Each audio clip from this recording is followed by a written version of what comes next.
Como habíamos anunciado, amables televidentes, nos acompaña en la entrevista de Propuesta Semanal el licenciado Evanjoe N.G. Cortiñas, un brillante economista que además tiene una dilatada experiencia de Estado, fue Contralor de la República, Superintendente de Valores, Superintendente de Bancos.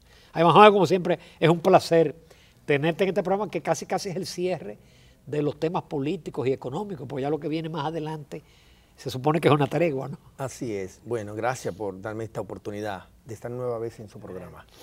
Y es bueno pasar balance esto a Evanjoe.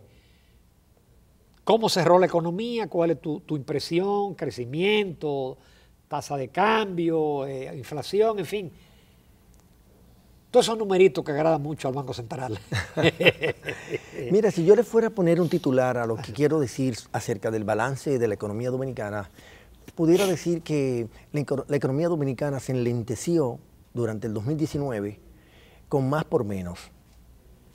¿Por qué se enlenteció por más con menos? Bueno, porque usted encuentra que la economía, el PIB, creció menos que en el año 2018. Estaría rondando como mucho 5%, ahora en el 2019, contra el 7% del 2018. Por lo tanto, ahí está el enlenteamiento de la economía.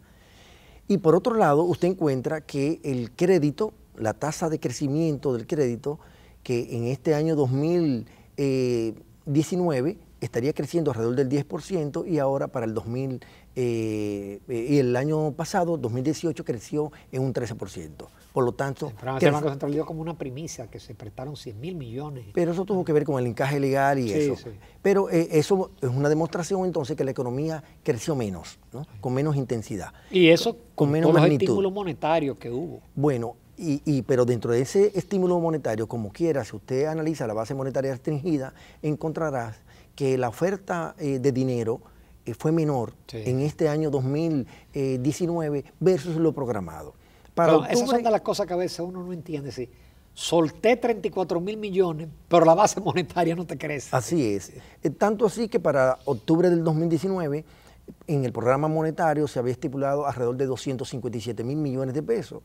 Y a esa fecha solamente habían como oferta monetaria alrededor de 232.000, 233.000 millones de pesos. Por lo tanto, estamos hablando de que había menos oferta monetaria, como también ha habido menos crecimiento económico y ha habido menos expansión del crecimiento de la tasa de la cartera de crédito. Pero por otro lado, como contrapeso, tenemos más inflación. En el año 2000, que va a cerrar ahora el 2019, estamos hablando que la inflación va a rondar cerca del 4%. A noviembre es 3.45, es decir, que probablemente esté más cerca del 4%. Que aunque es la mitad el punto medio de la meta, pero si usted lo compara con el 2018, que fue de 1.7%, entonces estamos hablando de que tenemos una mayor presión inflacionaria, o tuvimos una mayor presión inflacionaria en el 2019. Y por otro lado también tenemos más endeudamiento. La deuda pública del sector no financiero estaría cerrando algo más del 39% cuando el año del PIB, ¿no? Como porcentaje del PIB, cuando el año pasado fue de alrededor de 37 puntos y algo por ciento. Estamos hablando de 34.000 millones y tantos de dólares versus 32.000 millones de dólares el año pasado, o sea, 2019 versus 2018.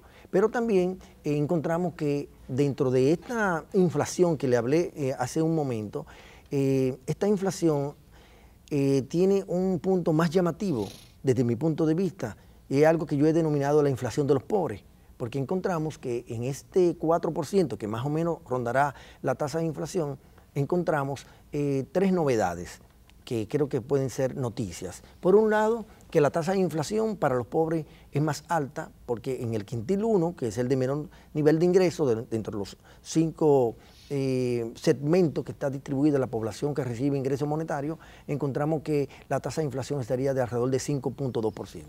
Pero por otro lado, tenemos que en el renglón de alimentos y bebidas no alcohólicas, la tasa de inflación estaría superando el 7%.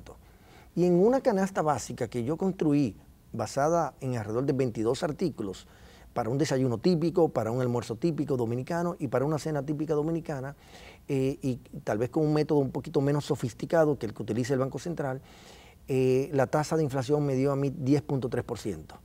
Este 10.3% a mí me llama la atención porque encuentro que está más cónsono con el imaginario social que tiene la población dominicana respecto al comportamiento de los precios. Porque uno encuentra que normalmente la población dominicana rechaza las cifras que ofrece el Banco Central, no solamente de la tasa de crecimiento del PIB, sino también de la inflación. Y cuando dice que la inflación fue, por ejemplo, de 3.45% en los primeros 11 meses del año 2019, dicen, bueno, pues esa es la inflación en el Banco Central, o esa es la inflación en el gobierno, pero no es la inflación en mi bolsillo, no es la inflación en mi casa. Porque esa es la promedio, ¿sí? De todos los quintiles. De todos los quintiles, pero la población de menos ingresos, que la mayor parte de la población no se siente representada en ella, ¿no? Pero también vamos a tener más depreciación monetaria.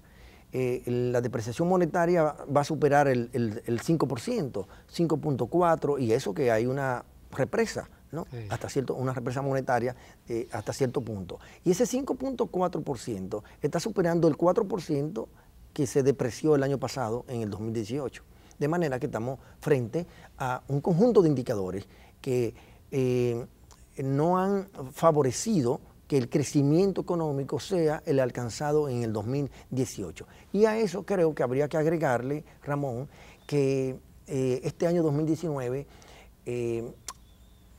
aconteció una variable que no estuvo presente en el 2017, no estuvo presente en el 2018, pero que sí también va a estar presente en el 2020, tal vez con más intensidad. Me refiero al tema político. En este año 2019 hubo un gran debate, especialmente los primeros 6 meses, acerca del tema de la posibilidad de una modificación constitucional, que aunque al final no se hizo... Eso fue lo que ralentizó la economía. Naturalmente. La economía perdió intensidad de crecimiento fundamentalmente a causa de esa variable. Y como eso aconteció en el partido de gobierno, pues obviamente se refleja en la política económica. Y los agentes económicos aprecian y observan eso, porque ¿quiénes conducen las políticas públicas en un Estado? Bueno, el partido de gobierno, especialmente en países como el nuestro. Y si el partido de gobierno tenía dificultades, como en efecto lo tuvo, al punto que se dividieron, y eso entonces crea algún tipo de incertidumbre, algún tipo de aprehensión entre los agentes económicos e incluso también en el público, en la población. Además, probablemente el Banco Central te contestaría, bueno, fue 5, pero América Latina va a crecer 0. Somos el país de mayor crecimiento en la región. Bueno, mira, las comparaciones así traídas por los moños a mí no me gustan mucho. El entenecimiento de la economía dominicana tiene sus razones particulares, como esta del tema constitucional. Ya habría que analizar aspectos por aspecto de las economías de la región, no solamente de Centroamérica, sino de todo el continente latinoamericano. Y para ello habría que hacer un estudio muy detallado, ¿no?, acerca de cuáles variables han estado incidiendo a favor o en contra de una situación. Cuando tú metes a Venezuela, te arrastra la media hacia abajo. Por supuesto, por supuesto. Es como alguien que hizo una publicación en esta semana haciendo una comparación de los distintos presidentes que hemos tenido, presidentes democráticos, que hemos tenido en las últimas décadas. Yo decía que tenía este análisis un problema de pecado original. ¿Por qué? Porque en los indicadores que asumió, las variables que asumió, para construir los indicadores, no lo hicieron tomando en cuenta el contexto en el que cada gobernante ha ejercido la presidencia. Por ejemplo, no es lo mismo que la economía dominicana crezca como creció el año pasado en 7% o ahora en 5%, en condiciones de normalidad, no solamente aquí, sino en el mundo. Pero bajo precio de petróleo, exacto, baja tasa de interés. A diferencia de cómo la economía creció en el 2005 y el 2006, que tuvo tasas parecidas a estas, pero con la herencia de una crisis financiera local.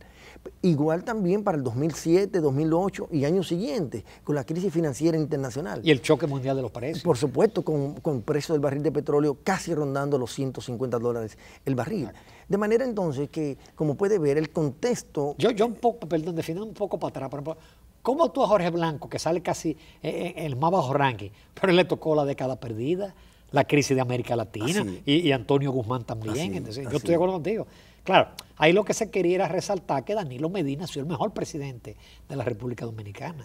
Bueno, eso es una valoración o un juicio de valor sesgado. Pero esa es la idea. Sesgado. Esa es la idea. Sí, y tal vez como trabajo encomendado, pues claro, uno lo puede entender, pero tratando de hacer un ejercicio frente a las cámaras desapasionado, desinteresado, sí, por ejemplo, a mí no me está académicamente no tiene ningún valor. No, por supuesto, ni profesionalmente. solamente mediático y un poco para confundir tal vez a quien no puede llegar a este nivel de auscultamiento. Ese fue como un artículo que esa persona publicó a raíz de la primaria que él decía que los resultados del sur obedecían a las visitas sorpresas. Sí, lo leí también. Pero bueno. Y en sentido general, háblanos sobre la reforma fiscal. Mira, tú sabes que está la Ley de Estrategia Nacional de Desarrollo y esta ley tiene mandato desde el año 2012 para que se haga un pacto fiscal, que es algo más, tal vez, desde el punto de vista del tratamiento, más ambicioso de lo que tradicionalmente hemos conocido en la República Dominicana como reforma fiscal. Y pese a que es un mandato de ley y pese a que ha sido reconocido por las propias autoridades, en el 2016 llegado incluso a anunciarse que el gobierno se prestaba a iniciar todos los preparativos. Y fue el mejor momento. Sí, era un buen momento, Y ahora recientemente el ministro de Hacienda reconoció que había que hacer un pacto fiscal, que había que promoverlo, pero que eso ya iba a ser asunto de competencia, ¿no?, de las nuevas autoridades. Qué pena que esto se ha ido posponiendo porque las consecuencias o el costo económico de haber pospuesto el tema del pacto fiscal es enorme. Si usted calcula, por ejemplo, solo para este año 2019, ¿cuál es la necesidad bruta de financiamiento del presupuesto de la nación? Algo más del 5%, 5.1, 5.2%. Si nosotros hubiésemos tenido un pacto fiscal ya implementándose, tal vez no es que íbamos a desmontar el 5% de golpe, pero probablemente iba a ser tal vez 4 y el año que viene 3. Y a lo mejor la presión tributaria tuviera en 16. Definitivamente, y sin embargo se mantiene casi estacionaria rondando los 13.8% que ha estado en los últimos años, ¿no? Pese a que se ha estado pregonando, ¿no?, que ha habido una mayor eficiencia administrativa, a la cual uno siempre quiere apostar. Sí. Y obviamente hasta... Pero eso se contradice con los 12.000 millones que se cayeron las recaudaciones, por supuesto, en relación a lo estimado. Y que dieron parte de los motivos para someter el proyecto de modificación presupuestaria, que luego fue aprobado por el Congreso de la República, como un indicador de que las finanzas públicas se siguen manejando con poco criterio, especialmente en la elaboración del presupuesto. Porque tú sabes cuál es el método que utilizan para elaborar el presupuesto, el método del incrementalismo. Sí. Y ese método del incrementalismo obviamente ya está desfasado. Hay modelos de formulación del presupuesto mucho más sofisticados que responden a necesidades. Además, si uno chequea presupuesto por presupuesto, da la impresión que ya hay un formato que lo que hace es que le cambian los números. Sí, que es el crecimiento vegetativo de la economía, digamos, si la economía va a crecer 8, 9 en términos nominales, bueno, pues ahí empiezan a ajustarse las distintas partidas. Y después en el camino se ejecuta otra cosa. Exacto. Pero yo quiero llevarte a los planteamientos que están haciendo en la campaña. Por ejemplo, el PRM, yo tuve en esta semana varios del equipo económico, del gabinete económico. Ellos plantean que se puede, alrededor de 150.000 millones, que ellos calculan que hay de despilfarro, de corrupción, de instituciones que no son funcionales, y que eso permitiría mantener el mismo nivel de gasto, pero con mayor calidad, y entonces después que haya mayor confianza, entonces abordarían un pacto fiscal.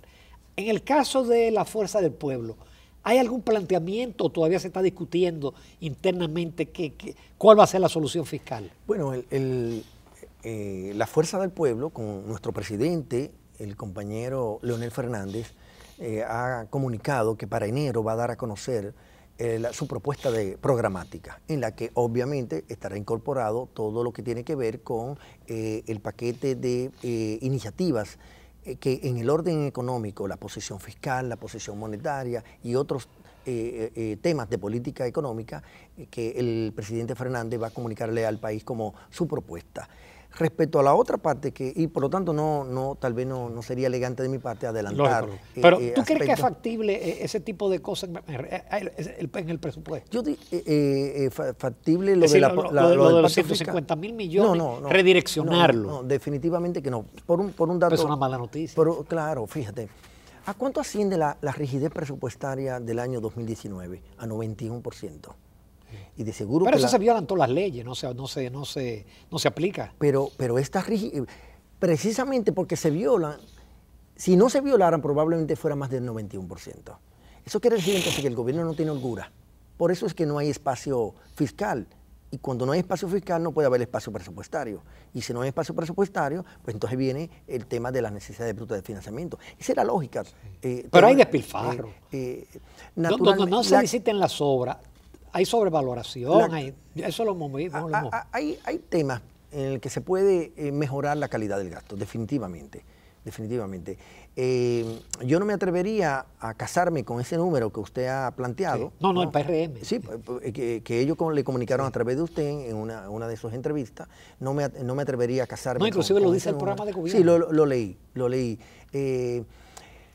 Lo que lamento de eso es que ellos están fundamentando la promoción del pacto fiscal a el tema de que ellos puedan ir desmontando esa parte de la corrupción. Si es así, pues entonces tampoco tendremos pacto fiscal en un eventual si llega gobierno. el segundo año y viene la reelección y cosas ya.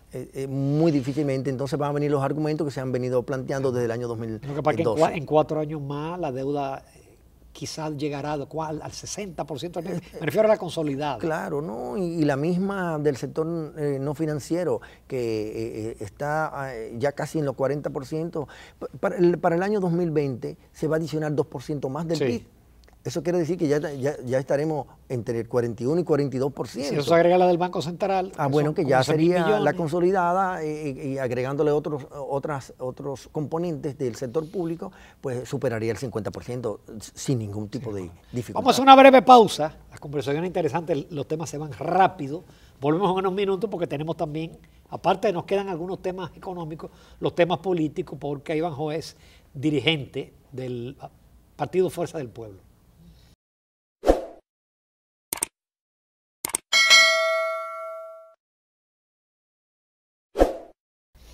Y bien, continuamos aquí en la entrevista estelar de Propuesta Semanal. Nos acompaña el licenciado Ivanhoe N.G. Cortiñas, economista.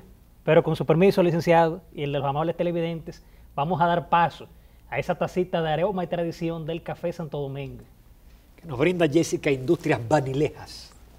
Aroma, sabor y calidad. Muchas gracias, muy amable. Licenciado. Gracias. Hablemos de política. Ya por fin la Junta Central Electoral, pues después de tantas cosas, ya ellos dieron el paso ya de aprobar lo que es la candidatura del expresidente Leonel Fernández, el cambio de nombre del PTD, que ahora se llama la Fuerza del Pueblo, los logos, los colores. Fuerza del Pueblo, no la Fuerza del Pueblo. Fuerza del Pueblo, correcto. Entonces, ya ahora el panorama político el año próximo ya cambia, que ya ahora surgen 3 fuerzas políticas, pinta posiblemente ya una segunda vuelta. Su opinión al respecto, ¿cuál usted cree que podría pasar en este caso? Definitivamente que el sistema de partido político dominicano con potencial para ganar unas elecciones es el tripartidismo. Con el surgimiento de la Fuerza del Pueblo, ya reconocida legalmente, con los colores verde con negro, con toda lo de la ley. Esta corbata se parece un poquito. Esta es la flor de la Cayenne. Cayenne, sí, pero qué bien, Ramón, pues entonces parece que está bien cerca, ¿no?, de la Fuerza del Pueblo, como lo estoy yo. Qué bien, bueno, yo vine del... yo renuncié del PLD, era miembro de su comité central, dejé 42 años atrás del viejo partido y hoy formo parte... Él empezó como de 10 años más o menos. 17 años exactamente, y estoy ya en la Fuerza del Pueblo trabajando, ¿no?, tanto en la parte técnica como en la parte política, en la promoción de nuestro partido, de nuestro símbolo, de nuestro candidato a la presidencia. Y en este sistema de tripartido, o en estas elecciones que va a ser tripartista, de seguro que apunta a una segunda vuelta. Y porque yo siempre he dicho eso, licenciado, porque en la época, por ejemplo, que estaba que el panorama político era Jacobo, Peña, Bosch y Balaguer, siempre surgía como una segunda vuelta, porque nunca había, es más, No, o sea, hasta en el caso de Peña. Pero eso fue después que se No, estableció exacto, pero siempre, hasta Peña, que por ejemplo en una primera vuelta estaba pegadito el 50-1, nunca ganaba. Siempre surgía esa segunda vuelta, porque ya con 3 partidos es difícil se defina. Precisamente eso es lo que va a acontecer ahora, porque desde el 96 para acá, que está por ley el ganar las elecciones con el 50+1, no es solamente con el presidente Fernández y con el presidente Danilo Medina fue que se dio la opción de ganar en una primera vuelta, porque en el caso de Hipólito Mejía en el año 2000, él le faltó algo para que legalmente... Él fue como 49.7. Sí, aunque se reconoció que él había ganado y obviamente quedó puntero en las elecciones, no hubo necesidad de una segunda vuelta. No hubo necesidad porque Balaguer no quiso. No quiso. Porque el licenciado Danilo Medina en ese momento pretendía... Tenía la intención, de que se fueran, pero Balaguer le sacó la alfombra de los pies. Sí, y fíjate que la suma de Balaguer con Danilo Medina, creo que Balaguer sacó 25... 24 y pico ambos. Y igual también el PLD con Danilo Medina. O sea, podía ser competitivo, pero bueno, ahí están esos resultados. De cara al 2020 yo pienso que habrá una segunda vuelta. Yo creo que ahora, por parte de la Fuerza del Pueblo, nuestro propósito es seguir trabajando para posicionarnos entre los 2 primeros lugares. Yo creo que nosotros estamos en segundo lugar en los actuales momentos. Perdón, y con toda la embestida del gobierno y todos los recursos, porque yo estoy poniéndome un tanto en el tema de las primarias, donde se pensaba que iba a ganar 70-30, 60-40, sin embargo, nos sorprendió. Claro, obviamente que hubo irregularidades, bueno, pero uno se pregunta, ¿el gobierno va tranquilamente a permitir que su candidato quede en tercer lugar? Lo que pasa es que en las primarias de octubre pasado, el 6 de octubre pasado, no hubo un ganador. Se impuso a alguien a través del fraude. Eso ha quedado evidenciado. Ahora, para el 2020, el fraude no es tan fácil montarlo o ejecutarlo en forma exitosa, porque lo de octubre, los organismos internacionales, los gobiernos amigos, ven esto como una lucha de patio, mas no así va a acontecer con el tema ya para elegir un presidente de la República. Ahí tenemos el caso de Bolivia, en el que la OEA jugó un papel determinante en todo el tema de esclarecer el día de la votación lo acontecido en aquel país. Pues ahora, para el 2020, aunque hayan intenciones de poder hacer alguna que otra... Pero siempre la compra de cédulas será... Se va a dar. Claro, se va a dar. Si se y usa no creo que sería la primera vez tampoco. Si se usa lo de la huella digital, no le van a salir paticas a la cédula, porque la cédula votaron. Sí. Así como cuando Balaguer... Y por celulares votaron. Cuando Balaguer votaban los muertos. Sí. Entonces ahora votaron la cédula. Sí. Yo creo que... Y la cédula que fotografiaban. Al margen de las intenciones de que haya estos aprestos, lo importante para nosotros en la Fuerza del Pueblo es seguir trabajando para consolidarnos en el segundo lugar que ya hemos alcanzado y obviamente entrar en competencia para el primer lugar. Nosotros tenemos una ventaja respecto a que si quedamos en segundo lugar o si quedamos en primer lugar. Si quedamos en primer lugar tenemos de dónde tomar agua.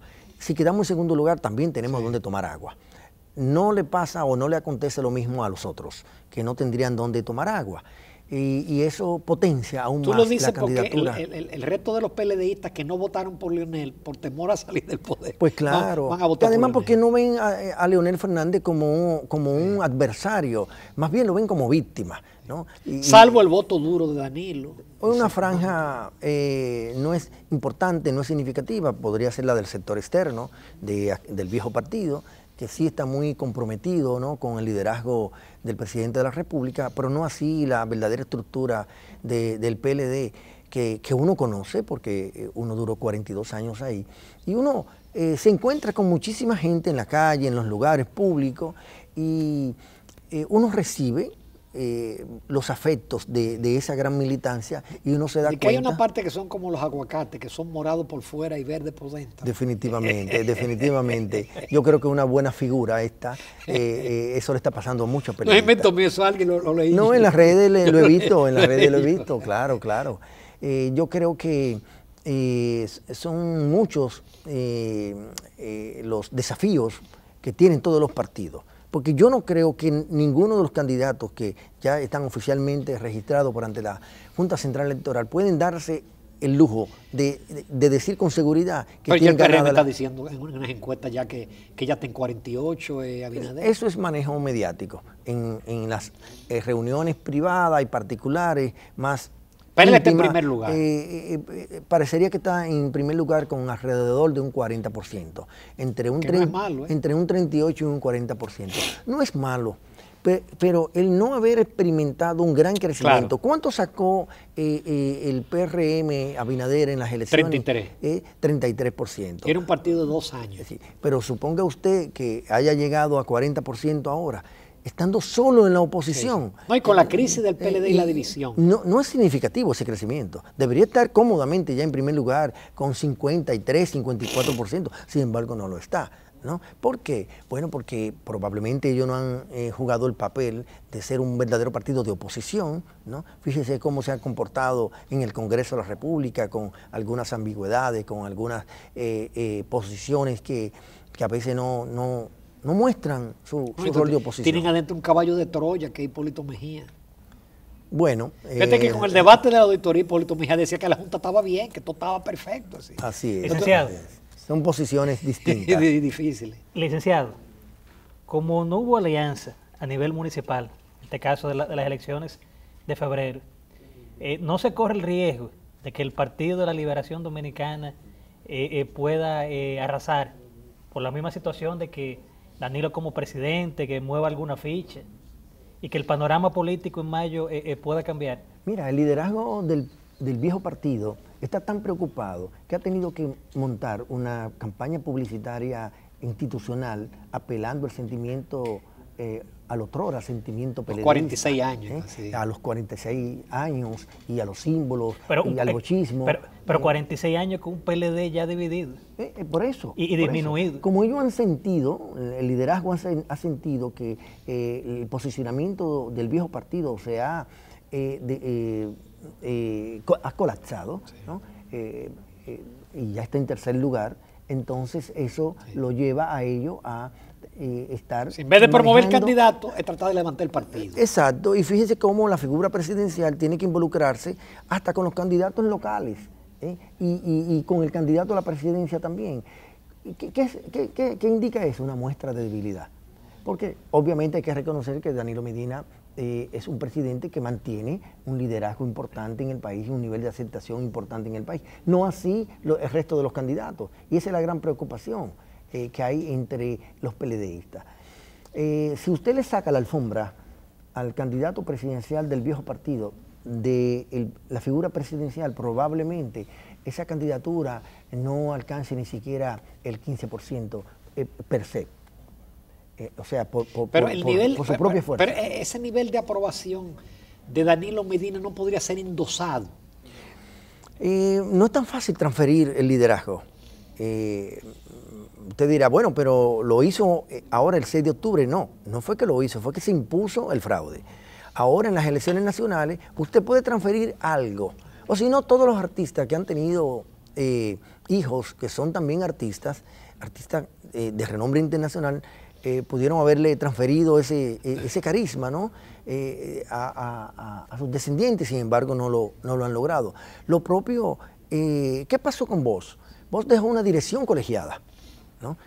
Y aunque reconoció en esa dirección colegiada que había uno aventajado, que era una mina de oro, pero él dejó una dirección colegiada. En el caso de Balaguer no dejó una dirección colegiada, porque tampoco encontró a quién poderle transferir un liderazgo, porque el liderazgo no se transfiere como tal. Igual le pasó a Peña Gómez. Entonces, y estamos hablando de verdaderos líderes, ¿no? Lo que gramaticalmente y políticamente podemos entender como líder. En el caso de Danilo Medina, que no tiene esa dimensión de líder, ni de Bosch, ni de Balaguer, ni de Peña Gómez, pues obviamente no es tan fácil transferir ese liderazgo, a no ser aquel liderazgo que se hace. Pero vista la cosa así, bajo entonces, suponiendo que se dé un escenario de esa naturaleza, ¿el país volvería al bipartidismo? Porque si el PLD sale del poder con Danilo Medina inhabilitado, ahí no hay liderazgo para mantener a flote ese partido. Además, las cosas internas y las culpabilidades Entonces, la Fuerza del Pueblo, que es un partido nuevo, que quede en segundo o en primero, definitivamente se quede de nuevo, es el bipartidismo. Definitivamente que es una posibilidad muy grande. El porcentaje podría ser bien elevado, especialmente para la Fuerza del Pueblo, que pasaría a constituirse o en el principal partido de oposición o en el partido de gobierno, ¿no? Porque, como dije, los resultados no son tan previsibles de quién va a ganar, aunque uno pueda reconocer que uno de los partidos de oposición está en primer lugar. Pero para el corto plazo, de cara a las elecciones del 2020, el viejo partido, el PLD, está en una situación embarazosa. Tan embarazosa que ellos no han podido dejar que sus candidatos locales se promuevan por sí solos. Ellos han tenido que dejar la propaganda, la publicidad del candidato a la presidencia de ellos a través de toda la geografía nacional y a través de los distintos medios de comunicación. Y eso lo que indica tiene la gran debilidad. Pero además, otra cosa, el candidato a la presidencia del viejo partido tendrá que ser, porque ya ellos mismos lo han dicho, un candidato que no podrá comunicar. No podrá venir a sentarse aquí a un programa en donde ustedes le pregunten, o a cualquier otro. Y por ejemplo, algo tradicional en las elecciones, que es el grupo de comunicaciones Corripio, que hace una tanda con todos los candidatos y enfrentarse a 10 entrevistadores. Así es. Aunque yo, en términos personales, aspiraría a dos cosas. Que para las elecciones de febrero se promueva un debate con los principales candidatos a alcaldes de las principales ciudades, por lo menos de la capital y de Santiago de los Caballeros, por lo menos. Para sentar las bases para que de cara a mayo, las elecciones presidenciales, también se realice un gran debate profesional con los involucrados. Leonel va de rojo. Bueno, el aventajado lleva ventaja, ¿no? Porque se dedica. Leonel es un trabajador de la lectura. Leonel es una persona que permanentemente se mantiene actualizado sobre los problemas nacionales y los problemas internacionales. Probablemente Leonel, para abordar un tema, el que sea, ambiental, sanitario, económico, legal, no tenga que consultar a mucha gente y puede articular cualquier propuesta, cualquier razonamiento con mucha profundidad. Yo casi estoy seguro que en el caso de los demás, con algunas excepciones en áreas específicas, por ejemplo en el área de la economía, para el candidato del PRM, creo que entiende el problema, lo conoce, puede comunicarlo, pero el otro tendría muchas dificultades para abordar los temas económicos y cualquier otro tema de los desafíos que tiene la sociedad dominicana, ¿no? Como por ejemplo el desafío de la seguridad ciudadana, o bien el tema migratorio, que son desafíos, o el tema de la pobreza, que son desafíos importantes que tenemos en la República Dominicana. Y lo son no porque este gobierno lo haya generado, no, son problemas de carácter histórico, ¿no? Que tienen décadas, ¿no? En la República Dominicana. Ay, Joven, qué pena que no haya más tiempo, pero yo creo que lo abordamos todo, la política y la economía. Te agradecemos mucho la participación. Sí, agradecerle a ustedes la oportunidad que me han dado. Yo creo que al final, ¿no? Lo que queda es una economía enlentecida, con menos intensidad de crecimiento para el año 2019. Ese es el titular. Así. Muchísimas gracias. Continuamos, amables televidentes, en Propuesta Semanal.